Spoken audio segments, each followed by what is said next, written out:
Previously on Unhinged Reading Vlogs with me. Hoodmaid is considered like bottom of the barrel. Fangs, biting, and blood. He wants someone 3 years old? I don't think I'm reading that right. Wow, I wasn't expecting that. I swore she heard the soft pop of her jaw unhinging.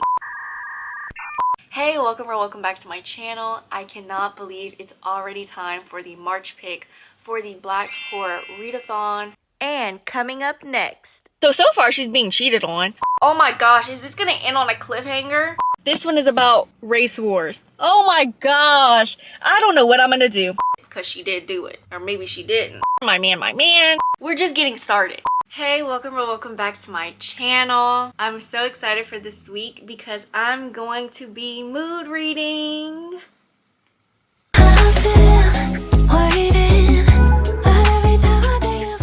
With that being said, I'm going to show you guys the books that I have in mind, and you're probably like, that doesn't sound like mood reading. Here's the thing, my version of mood reading is I'm still kind of planning ahead what books I want to read next, but I'm going based off literally what am I in the mood for. The two books that will for sure be in this video, I got my art copy of Lush by Tania Montford.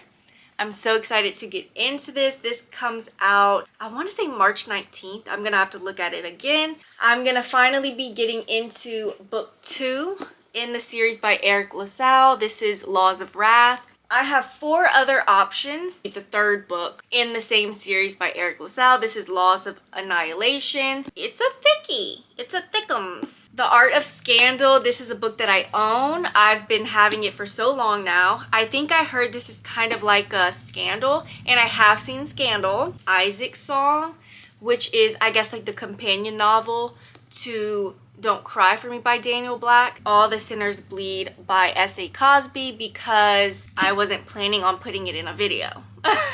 I am finishing up a book right now for my alphabet challenge. I'm on letter G if anyone wanted to know. So as soon as I can finish it, I think I'm gonna actually start both of these at the same time. Read a chapter of each. I don't know how much of this one I'm gonna talk about, just because although I'm pretty sure it's a standalone, I think you still need to read the first one. So if you haven't seen me talk about the first one, I will link down somewhere below the video that it's in, or at least show a picture for you to go watch that. And if it's something that you want to read, go read it. If not, I mean, the only reason I'm mentioning that is because the synopsis of this one is mentioned at the end of book 1. So I don't know how much of book 1 is going to be mentioned in here. You know what I mean? So I don't know how much I'm going to talk about this one. Updates. Yesterday, I was able to finish the book that I said I needed to finish in order to read a couple of chapters maybe of Laws of Wrath and my arc, Lush. Girl, I think I read about 20 something pages of this. I was only able to read the prologue of this one because I finished that other book so late. I'm starting chapter 24, page 121. I would say if you don't have to listen to audiobooks, like that's just something that you choose to do, don't listen to Laws of Wrath, or if you choose to listen to the first book. When I read the first book, what was it called?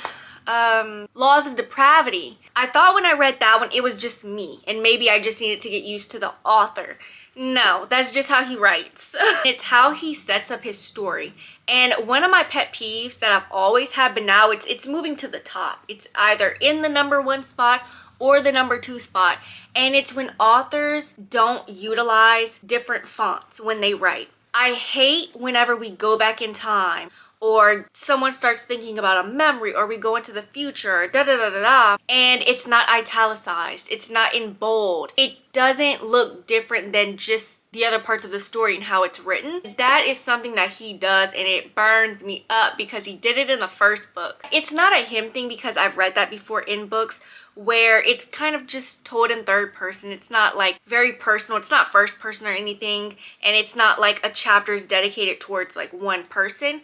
I wish it were, because we will be talking about Clay, for example, in here, and then all of a sudden, if you're not paying attention, the next paragraph we're on to Joseph or somebody. You know what I mean? And it's just so confusing. So that's why if you don't need to listen to it, I wouldn't listen to it. It's so confusing. And I did the same thing with the first book.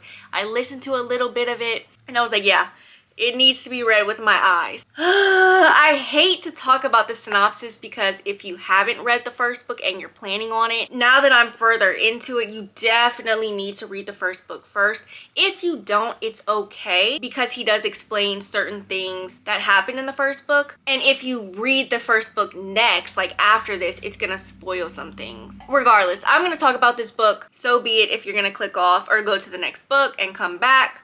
So this follows Fee and Quincy from the first book, and they are detectives. They have been partners for who knows how long now. And in the first book, we learn that Fee's brother, okay, it does say Fee's brother, so I'm gonna say that. Fee's brother is a cross-dresser. We learn that he's murdered in the first book at the end, and that's this story. So the first case is the murder of Fee's brother, AJ. And AJ is the older brother. At first, Fee and Quincy both thought it was just a random act of violence. They learned that there were similar ritualistic murders in the past. The problem is the person who did those murders, I think it was about 3 of them, went to prison and she's sitting in prison right now. And that's actually the prologue, I believe. We're introduced to her. So, Dr. Zibik. That's what I was saying in my head. So Dr. Zibik was, Dr. Zibik didn't go to prison for those murders though. She's being accused of those murders that she did because she did do it. Or maybe she didn't. But she's arrested for something else because they knew they couldn't get her on those charges. Fee and Quincy, along with Macklin from the first book, she's the FBI agent that we're introduced to. She comes back and they're all working with Dr. Zibik to try and find out if these are copycats. Is this someone from the cult? Because this is also focusing on a cult. So where I'm at, again, the first murder, well, technically 3 murders have happened. The first murder is Dr. Zibik in the prologue, because why not? And then we get the first, like, murder of the plot, like the book. Fee's brother. We already know who the murderer is. That's another thing. I don't know how I feel about us as a reader knowing who it is. It happened in the first book. We knew who it is, and it's just kind of us reading the detectives and the FBI agent trying to figure out who it is. Same thing in this one. We know who it is. I'm sure the journey is still going to be interesting and fun to read because the same thing happened in the first one. I just don't know if I would have liked to just not know who it is. But at the same time, if that were to happen, we get to the end of the book and we don't know who that is. I understand us finding out the way we are, but I don't know if I like it. That brings me back to the thing that I don't like about this author not utilizing different fonts. Because again, he did it in the first book. So let me set the scene up. Fee learns that his brother was killed. He's like, oh, I gotta go tell my dad. His dad's name is Clay. I gotta go tell my dad. The next chapter, after he told his dad, all of a sudden we're back in the 70s. How did we get there? And from, let's just say that was chapter 4, from chapter 4 to 10, because the chapters are short, chapters 4 to 10, we're in the 70s, and it's following Clay whenever his wife, Delisha, something like that, was pregnant with AJ. Now, mind you, AJ is the firstborn. So we're back in the 70s. AJ isn't even born yet. And sure as hell, Fee isn't born because he's the secondborn. At first, I'm like, why are we back in the 70s? I'm not understanding. But then eventually, we get to the last part of the chapter of us being in the 70s. And I'm like, okay, I get it. But at the same time, it's annoying because we just randomly went back in time and I didn't know how long we were going to be back in there. It felt like it lasted forever. It's almost like a story within a story. And you know the joke, I don't even know if people say that anymore, of, you know how women can't just tell you a story. We have to tell you a story within a story to set up the story. That's exactly what this is giving. Instead of us getting just a sentence or even a paragraph as background for what we're reading, we're actually going back in time and seeing it play out for ourselves. Is that necessary? As far as the short chapters goes, I love short chapters in books. I think it's kind of working against the book because sometimes we're ending a chapter and we're starting the next one and it's like we're picking back up where we just were. Like there was no reason to say this was the end of chapter 5 and now we're starting 6. It could have just been one big chapter. We're just getting started. Now, updates on Lush. I only read the prologue yesterday. This morning, I read I think chapter 1, maybe chapter 2. I can't talk too much about it because I'm only on chapter 2. Prologue starts off, we're introduced to Lorene and Reese, and they're having a spicy moment, okay? The problem is, she's about to get married to Reese's brother, Conrad. She's not in love with him. It was some kind of arranged thing. The love of her life is Reese. Something ends up happening that night, and she disappears. Now, I can tell you, she's not with Conrad. I'm not gonna say what happened, but this is not a romance between her and Conrad. It's her and Reese. Chapter 1 starts off 6 years later, and she's back. Mind you, because of what happened in the prologue, they did not end on good terms, her and Reese. Reese, he was all about it. He was like, let's run away together and everything, but Lorene had something else planned. This is kind of like a lovers turn enemies turn lovers. One thing to note is that these families, I guess they're rivals, and that's why they were getting married, you know, to make an even powerful, you know, family, two elite black families together. When she comes back, right, she needs to get back on her mom's good side. Her marrying into the other family is still on the table. However, the groom now is Reese. The problem is they did not end on good terms. They're gonna end up getting married. It's an arranged marriage. It's gonna be forced proximity. While they're probably gonna be reconnecting, because obviously it's also gonna be second chance. Someone knows about what happened the night that she ran away. Okay? Someone knows. So I'm curious, who knows what's gonna happen? I'm looking at the paragraph at the bottom, and it says that it's a high stakes arranged marriage romance packed with angst, enemies to lovers to enemies to lovers to enemies. What? I forgot this is book 1. I was assuming book 2 is gonna be someone else. What if it's the same couple? Oh my gosh, is this gonna end on a cliffhanger? Because I thought it was gonna be lovers to enemies to lovers. Oh my gosh, but it's enemies to lovers to enemies. Oh, that's not good. Library day is today. It is Friday. I'm not returning too many books. I'm only returning 2. So I can't look, but I'm also already picking up books. One for sure. I'm returning Untethered, which I gave a 5-star, and I will be returning Laws of Wrath, which I did finish. Guess what, y'all? I think I'm giving it a 5-star.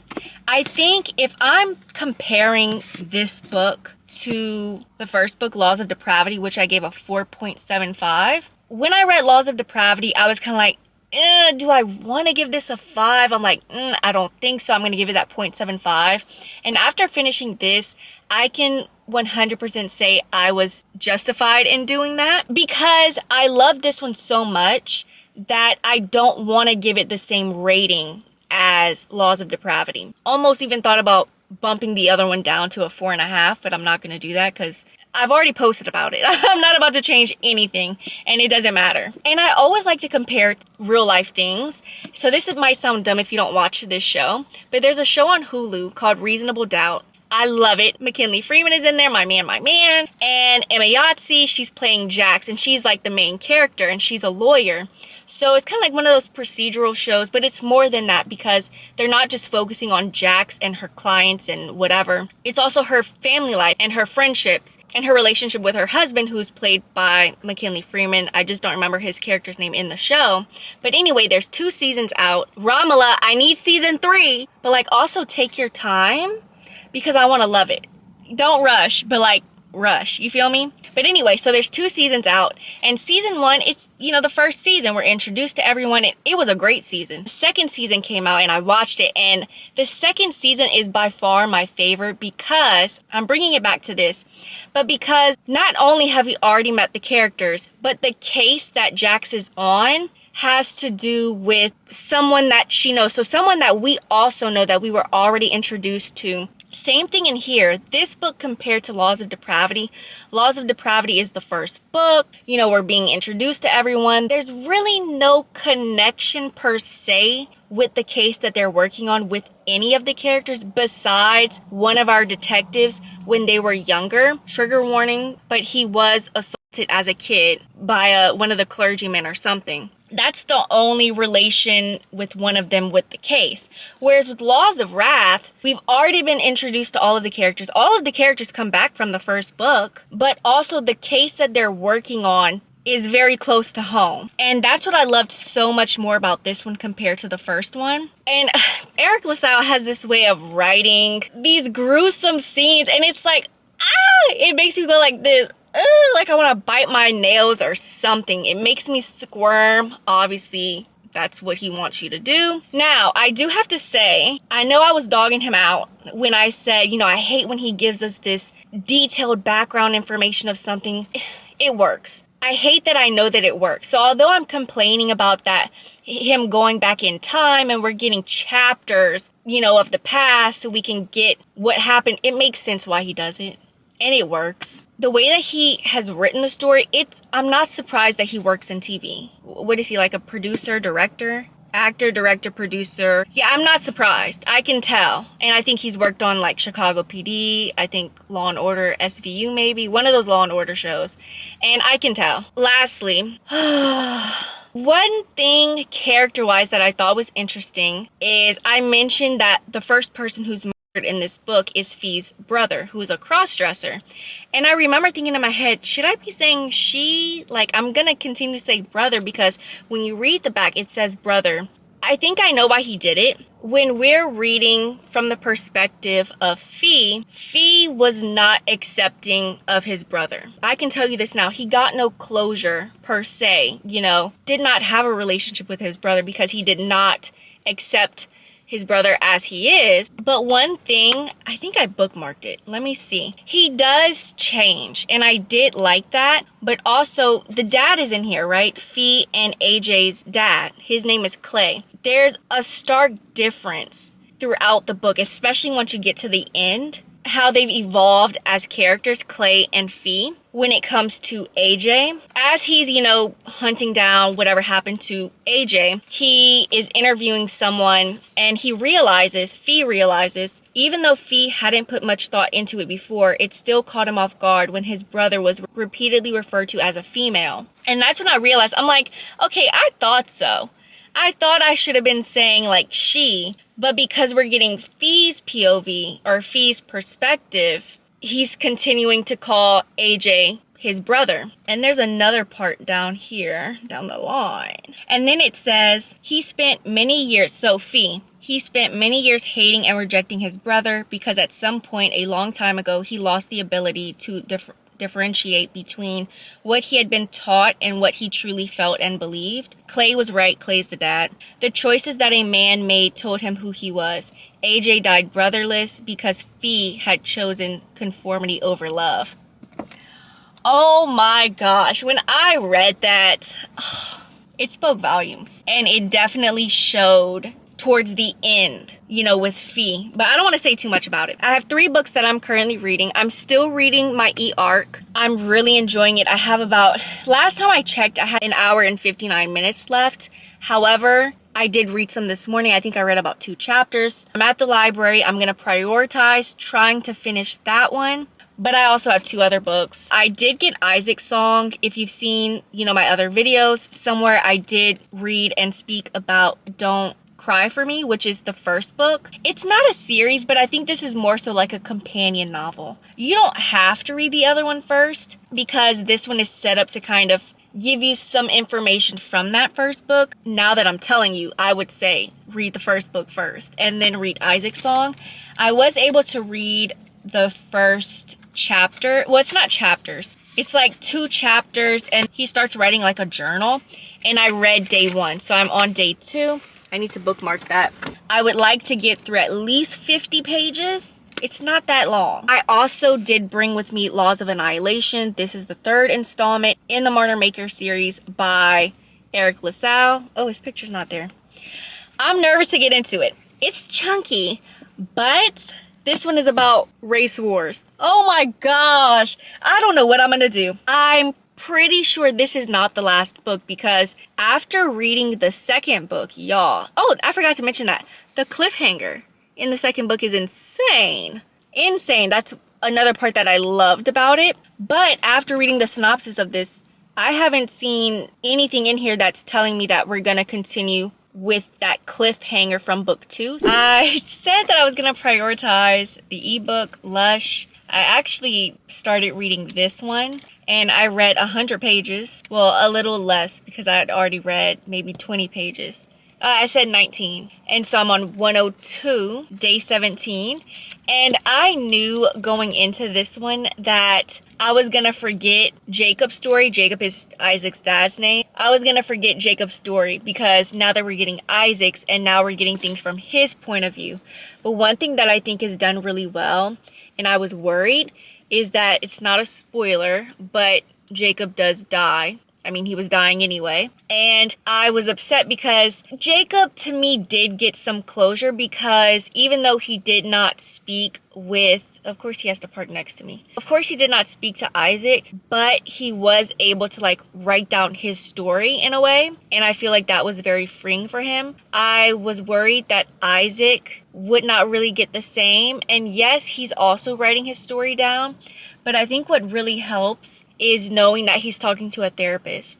So on the chapters where it says like day 17, day 18, that's him writing down his story. But the other chapters with nothing, it's him talking to a therapist. And I think that it's done really... What is he eating? Because I'm hungry. And that's what I think is done really well.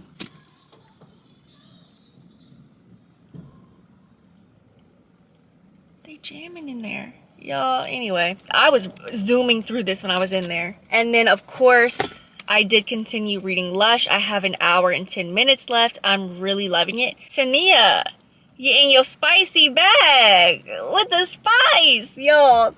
It's so good. Quickly, I'm going to show you guys what I got. So I did not touch Laws of Annihilation, but I'm thinking if I can finish Lush today, I think I'm gonna go ahead and start it. I got Take It Back and Perfectly Nice Neighbors.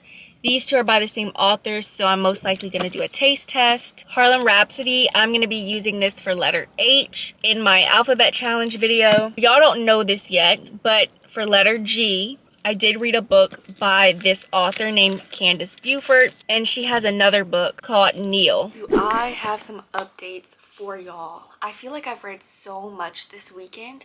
I don't know if I've picked up my camera since Friday, but it's Sunday, and again, I feel like I've read so much, so I'm gonna start with the books that I have finished. I did end up finishing Lush on Friday. I think when I updated, I had about an hour and 10 left. I was able to finish it. I gave it a 4.5. I really enjoyed this book. Again, this was an art copy of mine, so it is an early copy. It comes out March 31st. It is a long romance, okay? It's like 400 plus pages, not like 450. It's probably like 410, 420, 405, something like that. But I'm definitely one of those people. Romances should not be long, right? 360 is pushing it, in my opinion. But this was more than a romance because, like I said, she said, you know, it's kind of soap opera-ish.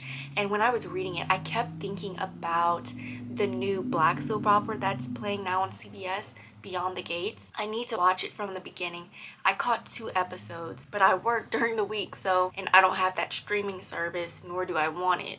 So I need to figure out how to watch it. But yeah, I just kept thinking about that show because I've seen previews for it. I follow it on social media. It's not a black romance though. I thought it was because when Tania was promoting it, she would promote like the cartoon character version, and I swear to you, that was a light-skinned black man. Pretty sure he's white because she's also been using real character art, like real people character art, and it's a white man. So I looked a little closer at the cartoon covered one. I guess that could be a white man, but he looked a little like dark tan to me.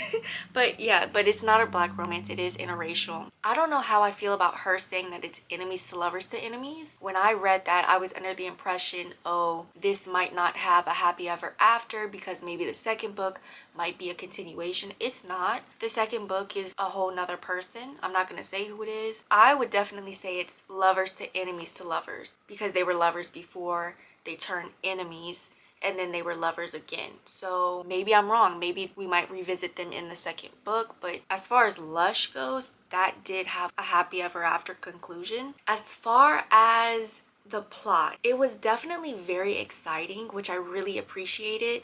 I don't even know if I ever finished my thought about it being 400 pages, but it wasn't bad because there was so much going on. Not only was this an arranged marriage, I did mention that there was someone who witnessed at the beginning when that tragedy hit they saw the whole thing happen. So 6 years later, they're trying to get back at both of them. And now we're also, as a reader, trying to figure out who that might be. I definitely clocked it. When the person is about to reveal themselves, I was like, yeah, I know who it is now. And I did. It was obvious. The way the scene was set up, you knew what was about to go down. I don't know how I feel about the whodunit and the why. I think that's why I'm kind of giving it a 4.5. But the book itself, I mean, it was so good. The spice, girl, Tania. She ate that, okay? Would I suggest you starting with this book? Because mind you, I've been with Tania from the beginning. I got an art copy of her debut when she was debuting. The only book of hers that I did not get an art copy of is actually my favorite book of hers. It's her third book called The Last Minute First Lady. I think I would suggest starting with her debut. Honestly, I think just reading them in order, or reading her debut, which was It Started with a List. The next book, kind of like a companion novel to the first. It started with a dance, and then I would probably read Lush because it definitely gets better with Lush. But The Last Minute First Lady is my favorite. I would end it with that. But yeah, enough of that. There was another book that I did not speak about, but I did finish. This is the 4th book in the Erotic Love Language series by Brianne Denée called Thoughty or Nice. I'm going to show y'all right here. This is what it looks like. I ended up giving this a 4-star. Again, this is a novella. I spoke about it in my Black History Month reading wrap-up where I went over the Black books that I read in February. This is book 4. I did not realize that the series is erotic love language, so all of the love languages are kind of what the book is about in a way. But anyway, so the 4th book, I really don't want to get too much into it because the 4th book is a follow-up to the same couple from the 1st book, Kaylin and Janae. Or Janae. I think it's Janae though. Their love language is words of affirmation. It was good. It was a nice follow-up. I don't know if I should say great conclusion to the 1st book because I don't know, are we gonna follow up on them again? I don't think so. I think 2 will probably be enough. But I also don't know if this 6th book is the last book. Right, the series is 6 books. This is a Christmas book. The last book that I ended up finishing was Isaac's Song. This was the perfect companion novel to Don't Cry for Me. I actually ended up giving this book a 5-star. I loved it. There was a part where it felt like it was getting a little bit repetitive. I think it was more so when Isaac was talking about like trying to find love, and Isaac is gay. It's something that he, had to work through. He was also still trying to mess with women, and it's like we were getting a bit repetitive with that. But one thing that I personally think saved this book, there's a story within this book, and it's a story that Isaac is writing. It's towards the end. At first, I'm kind of like, I liked the story, but where are we going with it? I kind of figured it was gonna circle back around and intertwine and with this book, like there's a reason why it's in there. And once we got there, I was kind of like, yeah, this makes so much sense, and that honestly is what pushed it to being a 5-star for me. I will say I wasn't expecting what this was about. I was under the impression that this was gonna be a literal follow-up to that 1st book where Isaac is reading the letters that his dad wrote and really sitting and dealing with that. But it was more than that. It was more so him reflecting on how he was raised, and it didn't highlight as many of the bad moments that I thought it would, because some of the moments that we did get in here we saw in the 1st book, but because it was from the perspective of Jacob, Isaac's dad, in the 1st book, I think the moments came out a little more negative. And in here, it was almost like Isaac was reflecting on the positive moments from that and how it built him up, if that makes sense. Maybe I'm thinking too much into it. Honestly, I also loved the setup of the book. So I mentioned that on the chapters where it says, like day 10, day 11, that's him journaling. That's him, writing and reflecting on his childhood and different moments of his life. And then the times where there's nothing, like no header, it's him speaking with a therapist. Now, I was looking at reviews on StoryGraph because I'm like, I need to see what people are saying. And there was someone who gave it like a 3-star, but they didn't like the therapist. Not like the therapist as a person, but like the addition of the therapist in the book. I honestly don't think this book could have been written without the therapist moments, because I was worried that with Jacob in the first book, he did get some kind of closure, because although he did not get to speak with Isaac, I feel like he knew at some point Isaac was going to read those letters, and he does. It's not a big portion of this book though, it's towards the end, but he does read the letters, and I feel like Jacob was still able to get some closure knowing that. With Isaac, I was scared because I didn't think that he would be able to get the kind of closure that I wanted him to, and I'm glad that the therapist was there to help him and walk him through that and guide him for him to get some kind of closure, because the dad is gone, so it's not like he can just literally talk to him face to face. And again, I don't think it could have been made without the therapist portions in here. I really enjoyed it. I should probably be ending this video soon because I feel like I've read so much in here. I wanted to show you guys what I kind of did start, because this is a mood reading vlog. I ended up starting another ebook. I haven't marked that I've started it though.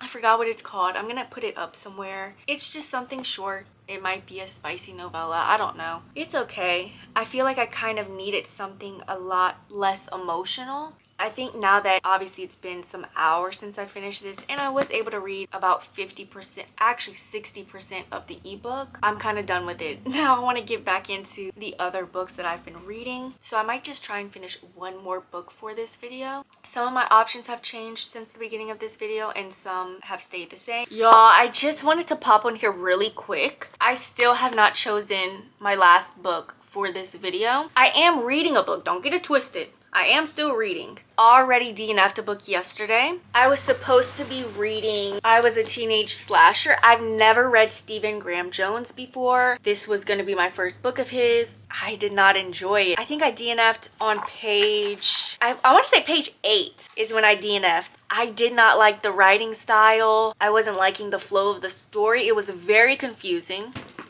Can't read that. The only other option would be my S.A. Cosby one, because it's due this week and I kind of wanted to read it before it's due, but it's like, am I in the mood for it? That's the point of this video. I really should end the video now. Good news, bad news. Good news is I forgot that there was a book that was on my radar that I wanted to read, but it wasn't out yet. Yesterday was the 19th of March and it just came out. It's by Elizabeth Stevens, The Bone King and the Starlight. The problem is a lot of times now I'm kind of reading the same authors, so I never question what the book is about. The problem is I didn't really read up on it, and you know, I downloaded the book yesterday. It definitely has stuff that I don't read anymore, so I'm nervous. Number one, it's interracial. So the black woman in here, I forgot where this is taking place, but I guess this is kind of like during the Viking era, and she is, what do they call it? It's a specific name. It says, let me just read the trigger warnings. It says, this book contains dark themes, including a black woman in the position of thrall, which is the Scandinavian serf or slave during the Viking Age. Graphic depictions of torture, non-con, and discussions of early childhood abuse. But if you click on, she has a link where you can click on her website. I was about to say web page, y'all. Her web page. It shows a full list, like more detailed, and the non-con / dub-con is actually between the two main characters, like the love interest, and I don't really read that anymore. I might just try it out and see, because so far, I mean, I've seen 5 stars. And what makes me feel better about it is yesterday she posted something else to promote, you know, the book, and it made me feel better about it. She said, did I just write a book about a lone black woman in an oppressive white society whose resilience is rewarded when the Viking king, obsessed with her, realizes how she's been treated and tortures the ever-loving blank out of every single one of her oppressors? Yes. So that makes me feel better. But I did go ahead and pick another book. Lipsticks and Camera Clicks. Normally I would be able to see it right here, but I still have ads. Lipstick and camera clicks. I was right. So this is a book that was on my radar when it first came out. I want to say sometime last year. It does also have a trope that I'm not a fan of. I'm not a fan of love triangle. But I feel like, you know, I haven't really been reading tons of romance. And I was saying, in my head at least, because y'all know I'll be talking to myself, that I think this could possibly be the first year that romance is not my #1 genre for the year. Most of what I've been reading have been, you know, crime fiction, historical fiction, everything else besides romance. Like, it might have a little bit of romance, but that's not like the main genre, right? Maybe I just need to branch out and read other things, because when I do read romance, it's always the same things, and y'all know I'm not really like into spice like that anymore. Like, I have to be in the mood to read it, because I have read it this year. I don't even really know what it's about. I think it's about a girl. So far she's being cheated on. I just started the book. I'm on page 3. My first highlighted quote is, hold on, bottom of the very first chapter, and it says, lie #1, and he hasn't even said good morning yet. So apparently she's dating someone who's cheating on her, and she knows. But I'm seeing, I think the girl is, and he keeps lying. Lie #5 is just as easy as the other. So as he's talking this morning, he's still lying. She's like, what are you doing today? And he's like, oh, you know, I'm going to my mom's. And she's like, oh, you know, I still haven't met her yet and something. And he says, if my 2 favorite girls, mom and girlfriend, are going to meet, I'd rather make it an occasion. I've never brought anyone home, and I want it to be special. She said, lie #3. Or should that count as 2 lies? I'm not his favorite girl, couldn't be. That spot's already taken. And after my social media deep dive last night, I know he brought a woman to meet his mom last week. And then she says, maybe I'll see if Abby's free. I have no idea who Abby is. But he says Abby. You know I don't like her. I know what that means. So let me keep reading for a second. Yeah, she just said, how can he not like her? He took her to meet his mom. They look super cozy. I shouldn't be laughing. This is not a laughing matter. They look super cozy, wrapped in each other's arms, with his mother smiling beside them in the picture she posted. What do you mean you posted this on social media? I know this has got to be taking place in the 21st century. Does the girl, the FMC, not have social media? Oh, ciao. I'm a little gagged. She said, until recently, I wasn't active on my socials. So I guess Abby thought I'd never see it. Still, that's stupid. Oh, the guy that she's dating, Javi, convinced her appearing single was better for his platform. So is he known? I need to read the synopsis because I don't really remember. I know this has to do with some kind of TV show, I think. Oop. If you told me I'd be on a reality dating show with a man I can't stand, while the guy I haven't been able to forget films it all, I'd tell you to kick rocks. She's pretending to fall in love with a man who'd marry himself if he could, all while my TV producer best friend has front seats to it all. It'd be a lot easier if the self-centered bachelor wasn't hot as hell and charming beyond reason when the cameras are rolling. So wait a minute. Okay, she'd sworn off dating. I know people say that and then they're with someone new next week, but I mean it. After being betrayed, I'm doing this for me, myself, and I. While the other women compete for love, I'm here to collect a check and gain enough clout to help kick off my career as a makeup artist. And that makes sense. So I'm guessing, but how is she gonna get on this show? I guess I gotta keep reading. I know it ain't the style. Yeah, you know it's your girl. I'm eating right now and reading. I wasn't gonna log in any thoughts, but I just got to the chapter where she started the show. Her and River. Oh, I can't say all of this because I haven't even spoken about it. But real quickly, she's just started filming the show. They don't know who the guy is for the reality show. Now, mind you, the guy is on the cover, but where I'm at, she's just now meeting it, and I think I know exactly who it is. I'm not gonna say anything because I read the synopsis and it wasn't in there, so I guess it was also a shocker for us. So I'm about to flip the page and we're about to find out together. Oh, him! Oh, wait. I really thought it was about to go somewhere else. Okay, I guess I'll talk about it since I'm here. Just some more information. I'm loving it, by the way. I'm assuming the love triangle is gonna be between River, who is a childhood best friend of Indigo. Indigo is her name. And I guess also between the man who she's supposed to be falling for the show. I'm nervous because this feels very high stakes. After, I'm gonna tell you, she was cheated on, okay?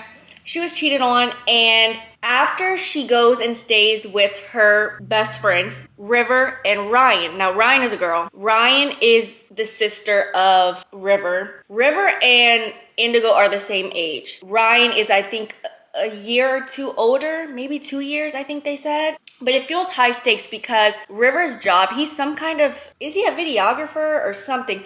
But he's working on the show. Ryan is the one who got Indigo to fill out the application. But when they were kind of talking about it out loud, River was like, I don't want you doing that. But this is before she signed up or whatever. And then she signed up anyway. But it feels high stakes because they're not going to tell anyone that they know each other on the show. Because she could also get disqualified. Now, mind you, she's doing the show to get her business out there. She's a makeup artist. Because I have a feeling of what the third act conflict, whatever, is going to be. But I'm enjoying it so far. I'm hoping that she falls for River. Because I could have sworn this is a love triangle. But like, it doesn't feel like a love triangle just yet.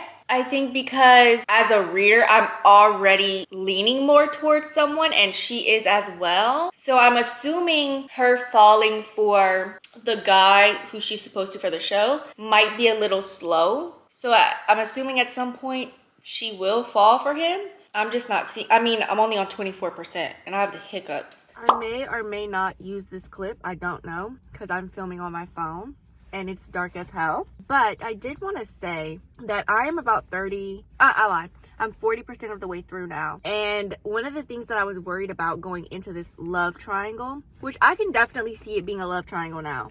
But I was nervous because if I go to the synopsis, the way that she describes the guy that they're vying for, pretending to fall in love with a man who'd marry himself if he could, all while my TV producer best friend, yada yada yada. Just the way that she kind of describes pretending to fall in love or whatever with, I'm not going to say who it is, but The Bachelor. I don't know. It was giving, before I started it, how is this going to be a love triangle? Because to be a love triangle, you got to be vying for the other person too. Like, you got to be confused. I can definitely see her being confused. Okay. And I actually like the guy. I do. They've definitely had some moments. Like, look how I'm sitting. Y'all probably can't see. But they've definitely had some moments where I'm like, yeah.